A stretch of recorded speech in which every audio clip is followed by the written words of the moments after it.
పసివాడి ప్రాణం ఈ మూవీలో చాలా స్పెషాలిటీస్ ఉన్నాయి. ఇది 6 భాషల్లో రీమేక్ అయిన కథ. 5 భాషల్లో 5 డిఫరెంట్ క్లైమాక్స్లతో తెరకెక్కింది. మొత్తం 6 భాషల్లోకి రీమేక్ అయింది. చిరంజీవి, బ్రహ్మానందం యాక్ట్ చేసిన తొలి చిత్రం ఇదే. రఘువరన్, బాబ్ ఆంథోనీలకు కూడా ఇది మొదటి సినిమా. విడుదలైన 5 భాషల్లోనూ ఒకే చైల్డ్ ఆర్టిస్ట్, ఒకే సైడ్ విలన్. పసివాడి ప్రాణం సినిమాకి సంబంధించిన ఇంట్రెస్టింగ్ డీటెయిల్స్ ఈ వీడియోలో చూద్దాం. ఇలాంటి డిఫరెంట్ వీడియోస్ని రెగ్యులర్గా చూడాలంటే మా ఛానల్ని సబ్స్క్రైబ్ చేసుకోండి. హంతకుల చేతిలో తల్లి చనిపోతుంది. తల్లిని కోల్పోయిన మూగ చెవిటి పిల్లాడు మమ్ముటికి దొరుకుతాడు. ఆ పిల్లాడిని పెంచుకుంటూ మద్యం వ్యసనం నుంచి బయటపడతాడు మమ్ముట్టి. తన తల్లిని చంపిన హంతకుల నుంచి ఆ పిల్లాడిని కాపాడి ఆ పోరాటంలో చనిపోతాడు మమ్ముట్టి. ఇది పువిన్ను పూతియా పుంతెనల్ సినిమా కథ. మమ్ముట్టి హీరోగా నటించిన ఈ మలయాళ సినిమా 1986 సెప్టెంబర్ 12న విడుదలైంది. అయితే ఈ సినిమా పెద్దగా ఆడలేదు. ఆ తర్వాతి కాలంలో కల్ట్ క్లాసిక్ అయ్యింది. విమర్శకుల ప్రశంసలు పొంది ఇతర భాషల నిర్మాతల దృష్టిని ఆకర్షించింది.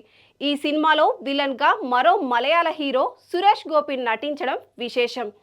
సైడ్ విలన్గా బాబ్ ఆంథోనీ నటించారు. పిల్లాడిగా నటించింది బేబీ సుజిత. అత్తారింటికి దారేదిలో యాక్ట్ చేసిన నదియా హీరోయిన్. ఇదే కథ పువిజీ వాసలిలే పేరుతో తమిళంలో రీమేక్ అయింది. జనవరి 14, 1987లో విడుదలైంది. సత్యరాజ్ హీరోగా నటించిన ఈ సినిమా 23 వారాలు హౌస్ఫుల్స్తో నడిచింది. చాలా సెంటర్స్లో 100 రోజులు ఆడి సత్యరాజ్కి స్టార్ స్టేటస్ తెచ్చిపెట్టింది. ఇందులో కూడా విలన్గా రఘువరన్, సైడ్ విలన్గా బాబ్ ఆంథోనీ నటించారు. పిల్లాడిగా బేబీ సుజిత రిపీట్ అయింది.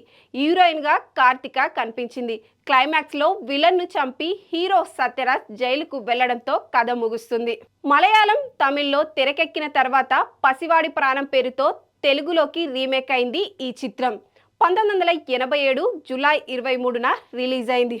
అప్పుడే స్లాబ్ సిస్టమ్ మొదలైంది. దాన్ని ఎదుర్కొని 175 రోజులు ఆడి సెన్సేషనల్ క్రియేట్ చేసింది ఈ మూవీ. తెలుగులో కూడా రఘువరన్ విలన్గా యాక్ట్ చేశాడు. విజయశాంతి చిరంజీవితో జోడీ కట్టింది.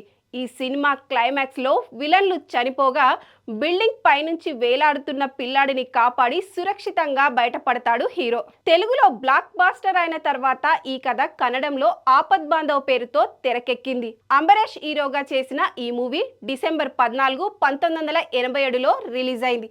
ఇది కూడా తెలుగు వర్షన్ లాగే ఉంటుంది. కాకపోతే హీరో హీరోయిన్ల పెళ్లితో సినిమా ముగుస్తుంది. అంబరీష్కి జోడిగా పారిజాత నటించింది. అయితే రఘువరన్ విలన్గా నటించలేదు. సైడ్ విలన్గా మాత్రం బాబా ఆంథోనీ కనిపిస్తాడు. పిల్లాడిగా బేబీ సుజిత కంటిన్యూ అయింది. ఈ కథ కన్నడలో కూడా హిట్టే. ఈ సినిమా క్లైమాక్స్లో విలన్ను చంపిన సత్యరాజ్కు జైలు శిక్ష పడడంతో కథ ముగుస్తుంది. అయితే అక్కడితో ఈ కథ ఆగిపోలేదు. ఇదే కథ అత్య అనే పేరుతో హిందీలో రీమేక్ అయింది. గోవింద హీరోగా నటించిన ఈ చిత్రం 1988 జూన్ 3న విడుదలైంది.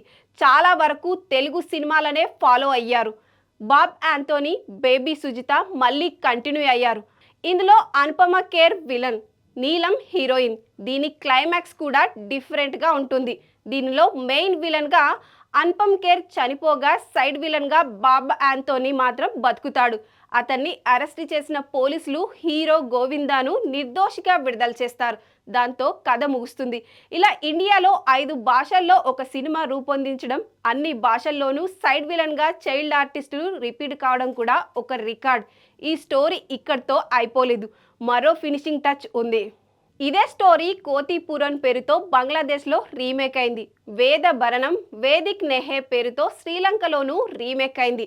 ఒరిజినల్ మలయాళ వర్షన్ కంటే తెలుగు వర్షన్ ఎక్కువ పాపులర్ అయింది. దాంతో ఎవరు రీమేక్ చేసినా మన పసివాడి ప్రాణం చిత్రాన్నే అడాప్ట్ చేసుకున్నారు. లాస్ట్ బట్ నాట్ లీస్ట్, ఇది రష్యన్లో డబ్ అయిన తొలి చిరంజీవి సినిమా.